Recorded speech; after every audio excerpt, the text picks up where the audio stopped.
다 같이 한 마음으로 찬송가 19장 찬송하는 소리 있어 부르도록 하겠습니다. 찬송하는 소리 있어 사람 기뻐하도다.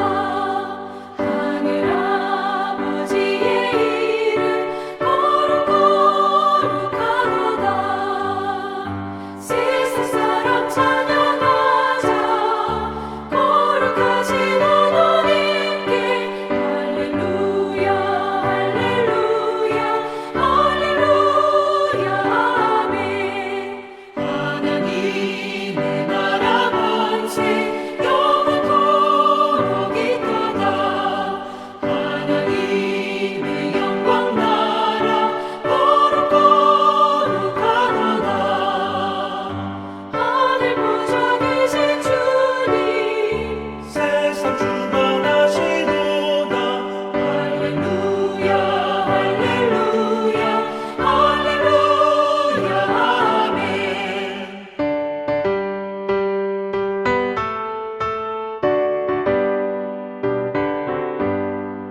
하나님의 크신 섭리 그 뜻대로 되도다.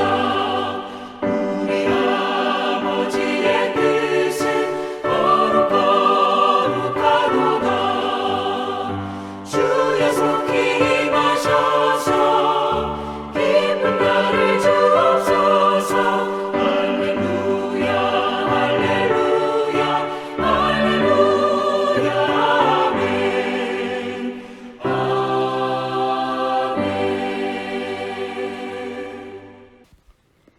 오늘 하나님께서 우리에게 주신 말씀은 사도행전 10장 44절부터 48절까지의 말씀, 하나님의 말씀 사도행전 10장 44절부터 48절까지의 말씀입니다.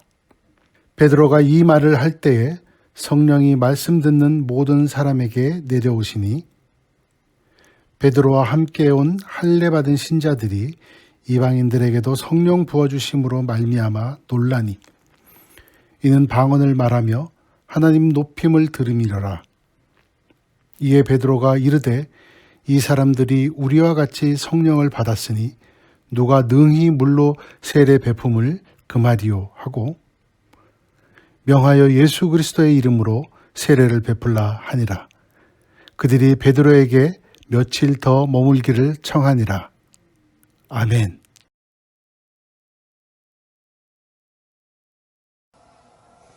다 같이 말씀에 앞서서 같이 기도하는 시간 갖도록 하겠습니다.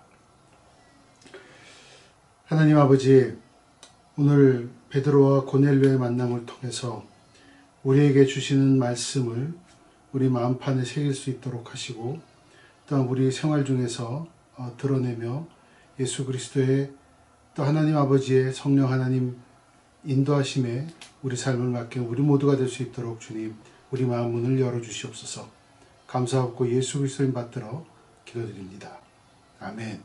저와 여러분은 지난주에 말씀을 통하여서 베드로가 하나님의 비전을 받았지만 이해하지 못하고 혼란스러워하는 모습을 우린 볼 수가 있었습니다. 오늘은 그 이후의 얘기가 되겠습니다. 베드로에게 그것이 이해하지 못한다는 것이 유대의 율법으로 인해서 난 유대인이니까 율법을 지켜야 된다는 그런 한계가 있었고 그런 벽이 있었습니다. 그렇지만 베드로는 하나님이 주신 비전에 순종하기로 하였고 그 비전에 따라 자신이 힘들어하는 그런 한계점과 벽들을 넘기 시작하였습니다. 그래서 그 순종이라는 결과로 나타났고 오늘 저와 여러분이 이렇게 은혜를 나눌 말씀은 그 이후에 베드로가 고넬료를 만나 어떤 일이 벌어졌는지 또 그런 순종의 결과는 무엇인지에 대해서 같이 은혜 나누기 바랍니다.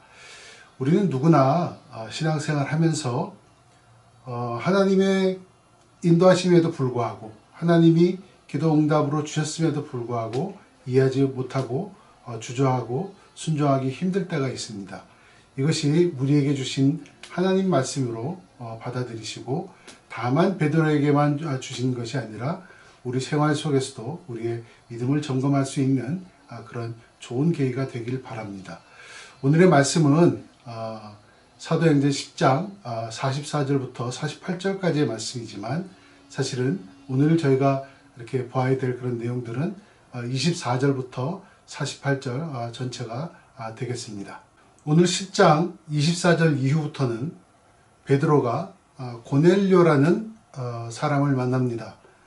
이 고넬료는 또 그가 살고 있던 성경에는 가이사랴라고 되어 있죠.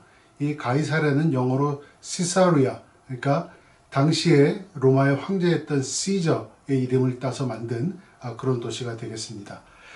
이 도시는 그야말로 세상 권력이 지배하던 세상에 가장 힘 있는 사람을 위해서 만든 도시였음을 상징하는 것이고, 그곳에 베드로가 들고 간 하나님의 계획, 예수님의 복음을 베드로가 지금 증언하는 그런 것으로 되어 있습니다. 또한 이 고넬료란 사람, 영어로는 코넬리우스 이렇게 되어 있습니다. 완전히 로마식 이름이죠. 로마인, 그 로마식 이름을 가진 로마인을 베드로, 정통 유대인인 베드로가 만나면서 두 다른 사람, 그러니까 두 다른 세계가 만나면서 하나님의 역사가 어디로 흘러가는지를 우리에게 보여주는 아주 중요한 사건이라고 우리가 볼 수가 있겠습니다. 이 두 사람의 만남을 통해서 하나님께서 여시는 그런 새로운 세계에 대해서 우리가 깊이 오늘 묵상해 보도록 하겠습니다. 먼저 10장 24절을 먼저 한번 읽어보도록 하겠습니다. 사도행전 10장 24절에는 이렇게 기록이 되어 있습니다. 이튿날 가이사랴에 들어가니, 베드로가 들어가게 되었다는 말이 되겠죠. 가이사랴에 들어가니 고넬료가 그의 친척과 가까운 친구들을 모아 기다리더니 라고 이렇게 기록이 되어 있습니다. 또한 쭉 넘어가서 33절을 보자면 고넬료가 베드로에게 이런 말을 합니다. 이제 우리는 주께서 당신에게 명하신 모든 것을 듣고자 하여 다 하나님 앞에 있나이다. 아멘. 이렇게 기록이 되어 있습니다. 24절에 보면 베드로를 만나기 위해서 고넬료는 준비를 하고 있었습니다. 친척과 가족과 친구들을 모두 불러서 이렇게 베드로를 만날 준비를 하고 있었고, 33절에는 이미 베드로에게 하나님께서 당신을 나에게 보내셨으니 당신이 이제 나에게 하나님의 나에게 주고자 하는 말씀을 해 주십시오라고 이렇게 고백을 합니다. 이 고넬료의 이런 기록된 자세를 본다 하면은 우리가 고넬료가 얼마나 이미 복음에 대해 또 신앙에 대해 얼마나 바른 신앙관과 바른 제사를 갖고 있는 것을 우리는 알 수가 있게 되었습니다. 오래전에 제가 이런 비슷한 경험을 한번 한 적이 있었는데요. 제가 전도사 시절에 중국에서 오신 선교사님이 그 선교사님이 심호하셨던 중국의 정말 지하교회의 리더 2명을 데리고 오신 적이 있었습니다. 그 지하교회는 중국의 공산당에 이렇게 등록해 놓고 하는 교회가 아니라 정말 신앙 하나로 이렇게 목숨을 걸고 하는 그런 사람들이었습니다. 이분들을 만나서 이렇게 몇 시간 동안 이렇게 얘기를 하고 그랬습니다. 정말 대단한 분이다. 대단한 신앙이다.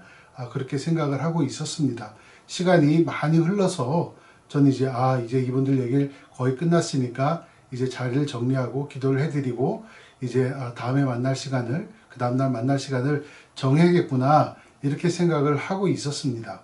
그런데 본인들의 얘기가 다 정리될 때쯤 그 두 분의 지하교회 지도자님께서 저에게 이런 말을 하셨습니다.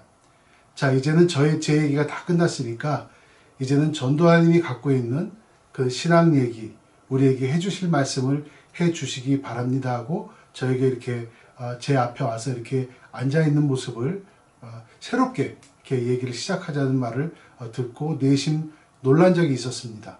첫 번째는 이분들이 얼마나 말씀에 정말 굶주렸으면 이런 얘기를 듣고 싶어 하실 것인가 라는 마음이었고, 두 번째는 내가 그분들의 신앙보다 그렇게 뛰어나지 못하다, 혹은 그분들이 지하교회의 이런 지도자라고 해서 내가 너무 이분들의 신앙을 얕봤구나 하는 그런 깊은 반성을 한 적이 있었습니다. 이것이 바로 크리스찬의 모습입니다. 우리는 대체로 현대교인들은 어느 정도 시간이 흐르고 그러면 매너라는 이유로 이것이 어느 정도 그거에 시간이 흘렀으면 말을 마치고 이렇게 복음 전하는 것도 짧게 줄이고 이렇게 헤어지는 것을 하고 있는데 그렇게 생각하고 있는데 이분들의 신앙은 그렇지가 않았습니다. 그 지하교회 지도자들의 그런 말씀에 대해서 준비하는 그런 자세들, 말씀이 있는 곳에 가서 말씀을 듣고 그리고 또 행동에 실천하려는 또 배우려는 그런 자세들을 보고 제가 상당히 많은 반성을 하였습니다. 마찬가지로 오늘 본문을 읽으면서도 우리에게 그런 은혜가 있기를 바랍니다. 말씀을 잘 듣고 이미 고넬료는 하나님께서 우리에게 주신 말씀이라고 이렇게 고백을 하고 있습니다. 그런 말씀에 대한 사모함이 저와 여러분에게도 있기를 축원합니다. 베드로는 최초에 하나님께서 본인에게 비전을 주셨을 때 그것을 이해를 하지 못했습니다. 유대인이라는 장벽이 있었기 때문에 그렇죠. 예, 그렇지만 지금 베드로는 그것을 순종으로 이해는 못했지만 순종함으로 받아들이고 고넬료의 집으로 가서 지금 고넬료와 얘기를 하는 도중에 깨닫게 된 것이 있었습니다. 그것이 10장 34절과 35절 말씀에 기록이 되어 있습니다. 읽어보도록 하겠습니다. 베드로가 입을 열어 말하되 내가 참으로 하나님은 사람의 외모를 보지 아니하시고 각 나라 중 하나님을 경외하며 의를 행하는 사람은 다 받으시는 줄 깨달았도다. 아멘. 베드로는 하나님은 외모를 보지 않으신다. 다시 말해서 유대인이나 또 이방인이나 차별을 두시지 않는다는 말을 하였고 그리고 35절에 하나님이 구원하시려고 하는 사람은 그 출신이나 그 배경이 문제가 아니라 하나님을 믿고 하나님께 올바로 경배해 드리는 사람을 구원하신다라는 그런 말씀을 이렇게 본인이 스스로 하면서도 이제 깨닫게 되는 것이죠.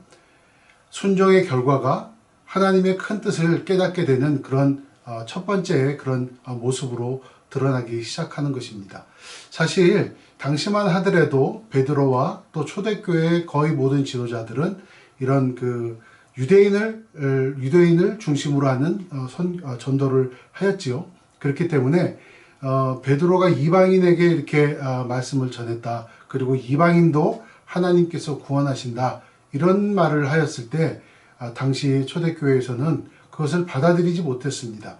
그 단적인 예로 우리 지금 10장을 보고 있는데 그 다음 장 11장 1, 2절에 보면은 베드로가 이제 고넬료를 만나서 가이사랴 지방에 있었던 그런 얘기를 하니까 초대교회 교인들은 가서 아이고 멀리 가셔서 전도하시느라 참 수고하셨습니다. 이렇게 얘기하는 것이 아니라 베드로를 비난하였습니다. 그만큼 유대인이 갖고 있던 선민사상이라는 선민의식이라는 그런 고착화된 그런 생각이 강했다는 그런 얘기가 되겠습니다. 그렇지만 베드로는 하나님께 순종함으로써 그가 가지고 있는 생각의 틀, 그 벽을 넘기 시작하였습니다. 우리도 말씀을 들을 때 이런 은혜가 있기를 바랍니다. 우리가 신앙생활을 할 때 종종 이런 하나님의 응답을 받고서도 주저하고 머뭇거리는 경우가 있습니다. 우리가 이해가 안 되기 때문이죠. 또한 이해가 안 되므로 받아들이기 힘들다 하면서 순종하기를 거부할 때가 있습니다. 예를 들어서 마치 우리가 고등학교를 졸업하고 대학을 가려는 그런 진학 과정에 있는데 고등학생이 난 대학에서 공부하는 그런 수업 과정들을 다 이해를 못합니다. 그래서 나는 대학교를 갈 수가 없습니다. 대학 과정을 할 수가 없습니다. 세상에 이런 사람은 없지요. 사람들은 그 전공을 내가 가고 그 대학을 가면 이것이 나에게 이롭고 이것이 나에게 도움이 될 것이라는 내 인생에 도움이 될 것이라는 것을 먼저 믿고 대학에 진학하게 됩니다. 그런데 우리는 일반적인 모든 생활은 그렇게 먼저 믿고 먼저 행동을 하고 또 순종을 하고 또 거기에 맞춰서 행동을 하지만 신앙에 있는 경우에서는 꼭 하나님이 나를 먼저 이해를 시켜 주셔야 되고, 꼭 하나님께서 나의 모든 것을 맞추어 주셔야지만이 순종을 하겠다는 그런 생각을 가질 때가 있습니다. 여러분들께서 생각하시기에 어떨 때는 하나님의 말씀이 들릴 때도 있고, 또한 이것이 기도응답이고 또한 믿음으로 나가기 힘든 경우가 있지요. 그런데 왜 꼭 그것이 우리에게 이해가 되고 또 우리에게 먼저 설명이 돼야지만이 할 수 있는 것일까요? 그렇지는 않은 것입니다. 베드로도 오늘 본인은 이해를 잘 못했지만 고넬료를 만나서 깨닫기 시작한 겁니다. 또한 또 우리가 믿음의 조상이라고 여기는 아브라함도 먼저 믿고 행동한 사람입니다. 하나님께서 하란 땅에 살고 있는 아브라함에게 내가 이곳을 떠나야겠다, 떠나라 라고 말했을 때 본인은 갈 길이 어딘지 그것을 알지 못하고 떠났다고 성경은 그렇게 기록을 하고 있습니다. 하나님께서 우리에게 하나님의 생각을, 하나님의 계획을 다 알려주실 필요도 없는 거죠, 사실은. 그런데 중요한 것은 이것입니다. 그것이 우리의 믿음의 행동인 순종으로 드러날 때, 순종을 하면은 우리에게 드디어 보이는 하나님의 뜻이 있는 것이고, 우리에게 드디어 보이는 하나님의 세계가 있는 것입니다. 먼저 순종하는 사람이 하나님께 더 복이 되는 사람이, 더 복을 받고 또 복을 누릴 수 있는 사람이라는 것을 생각하시고 또 그렇게 행동하시는 저와 여러분 되시기 바랍니다. 베드로는 하나님의 생각과 하나님의 계획을 깨닫기 시작한 겁니다. 그리고 베드로가 고넬료와 한 얘기를 기록해 놓은 것이 36절부터 43절까지 이렇게 기록이 되어 있습니다.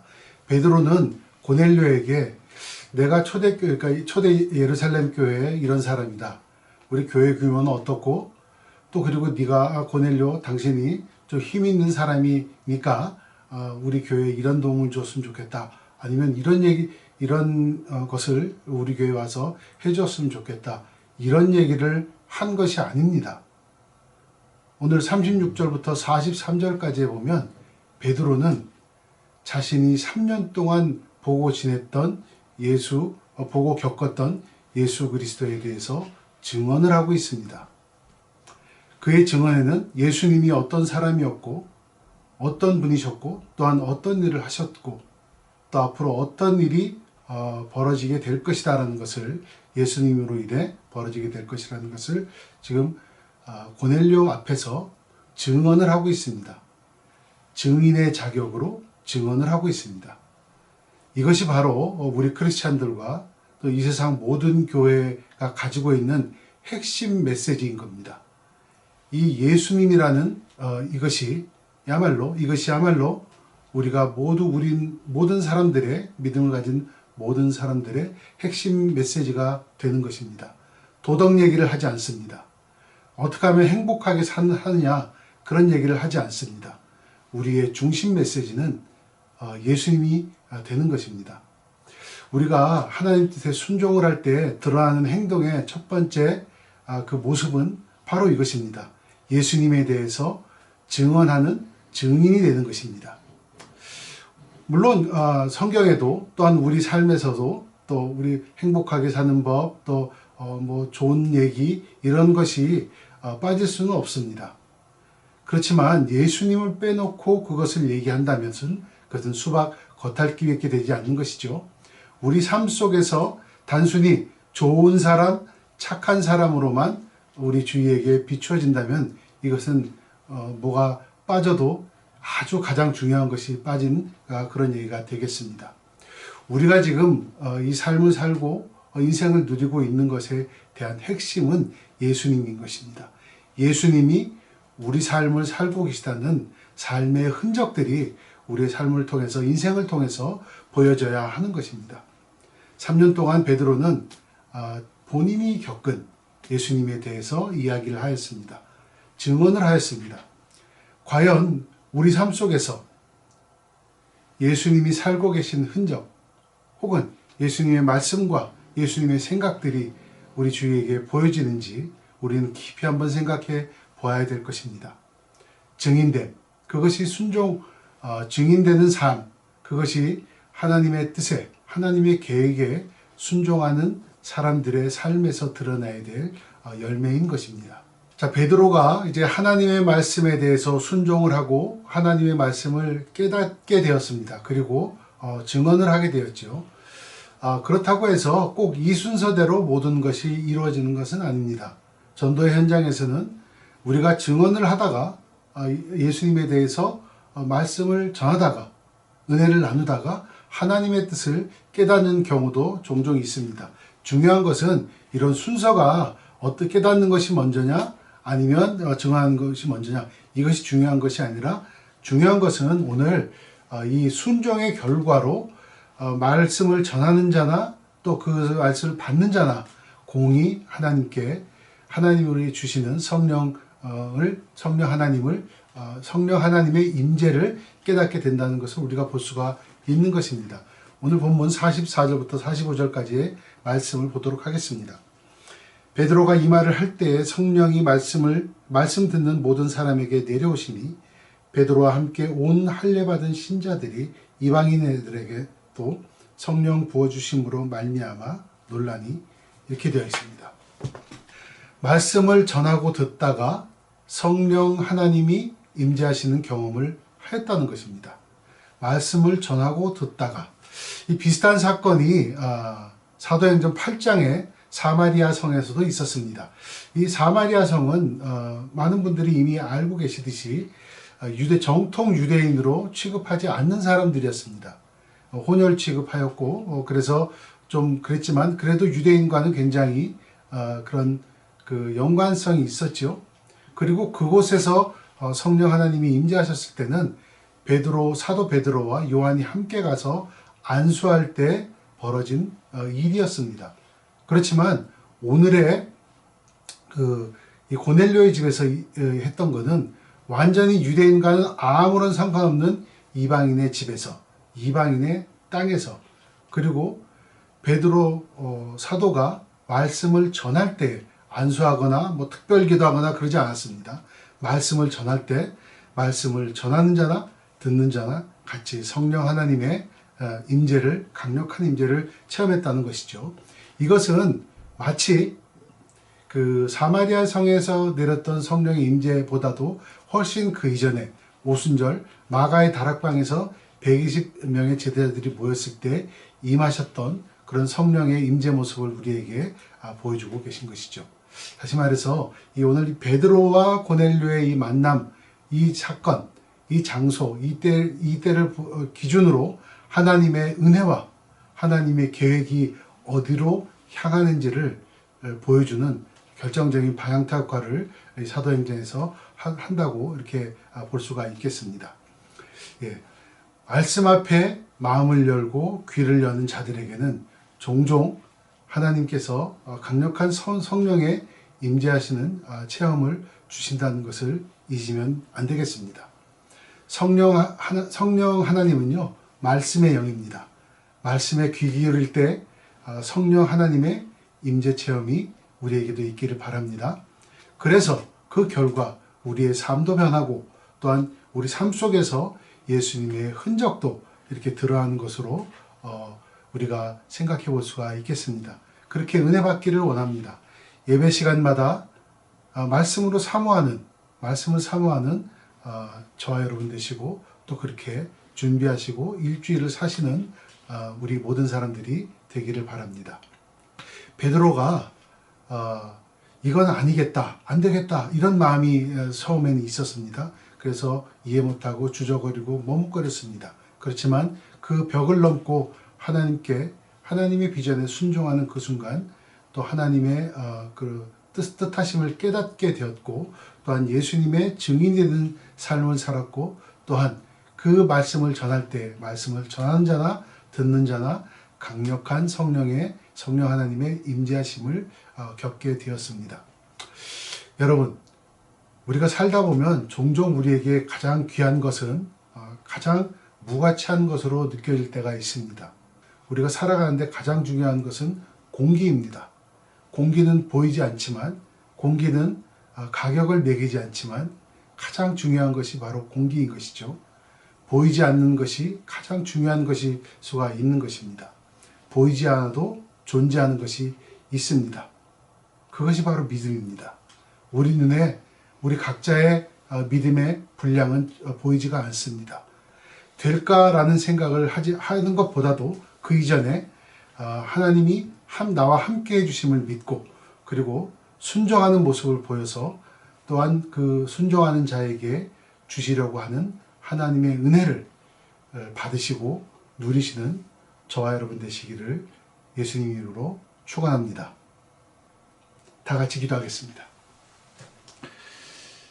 하나님, 오늘 베드로와 고넬료의 말을 통하여서, 이들의 대화를 통하여서 우리에게 주셨던 이런 모든 것들을 우리 마음속에 지낼 수 있도록 하여 주시옵소서. 하나님, 말씀에 순종하는 우리가 될 수 있도록 하시고, 그로 인해서 하나님의 뜻을 깨닫게 되고 예수 그리스도의 증인이 되고, 또한 그것을 통하여서 우리 삶 속에서 예수님의 흔적이 보이고 성령 하나님의 임재하심을 느끼는 그런 귀한 성도들이 될 수 있도록 주님 인도하여 주시옵소서. 감사하고 예수 그리스도의 받들어 기도드립니다. 아멘.